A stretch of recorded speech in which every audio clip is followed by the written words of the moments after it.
All right. Good morning, Jim. This is Charlie White. Remember, I was born in the foothills of southern Indiana, and I grew up from the first interview here. At this point, 1944, I'm about 17 years old, and I'd just been drafted out of high school into the Navy. I was assigned, after I graduated from boot camp, went to gunner school, and I volunteered for something called the Navy Armed Guard. And this was sailors, U.S. sailors, that served on merchant marine ships. It was merchant marines, and we manned the guns and stood lookout on the ship and so forth. This ship, and I got assigned to a tanker, merchant marine tanker, big old rusty tanker, and it was in Panama.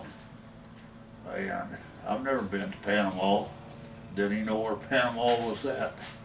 But anyway, got out of boot camp, went to gunner school, and then went to Panama to catch this tanker, get on this tanker. And here I am, 17 years old, never been any place, and I'm down in Panama, the shipyard, looking for my ship. And I got a big sea bag on my back, and my hammock, and all that stuff right there together. I don't know if you ever saw that, where you could take your sea bag. Now the sea bag had all your living material in it, your clothes and everything else. And your hammock was actually your bedding and so forth, because on ships back in those days, you lived in a hammock, had this hammock, and where I was going, and then the custom was you take your sea bag and wrap around it your hammock and carry that across your shoulder. You don't see that anymore, but anyway, here I am going down to this shipyard looking for my ship. So some guy in a Jeep came along, wanted to know where I was going. I said, I'm looking for so-and-so. He said, oh, you mean that rusted tanker? I said, I guess. So anyway, I got on that tanker, and it took probably weeks for me to get oriented where we were at and so forth. And you don't know where you're going when we finally got underway and so forth to head someplace out to the Pacific. We traveled day and night, ran through storms and all kind of stuff. Well, the armed guard, we stood lookout. They didn't have radar on this ship.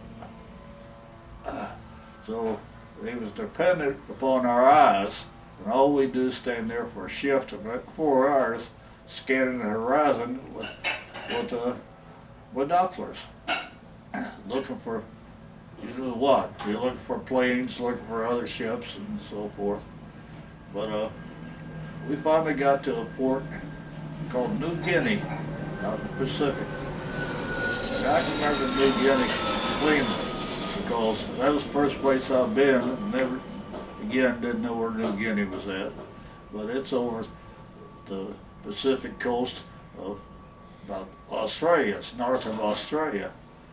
So I happened to see, we were tied up there, and happened to see like a market, open market, something.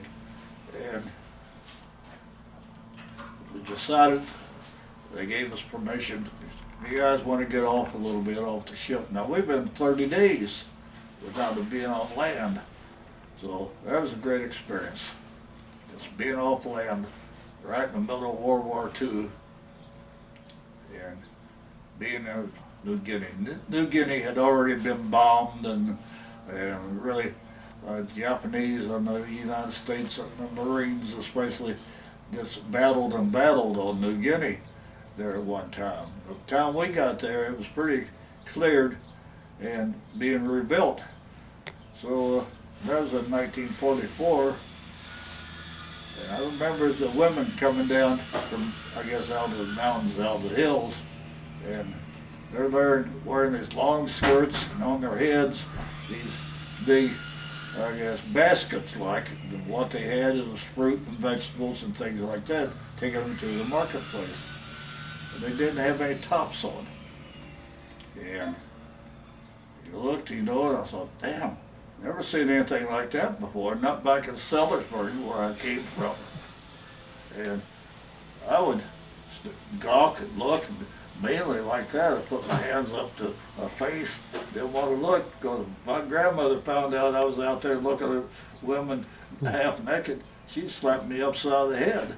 So anyway, like I said, I would take a quick peek sometimes, but boy, that was a wonder that I've never seen.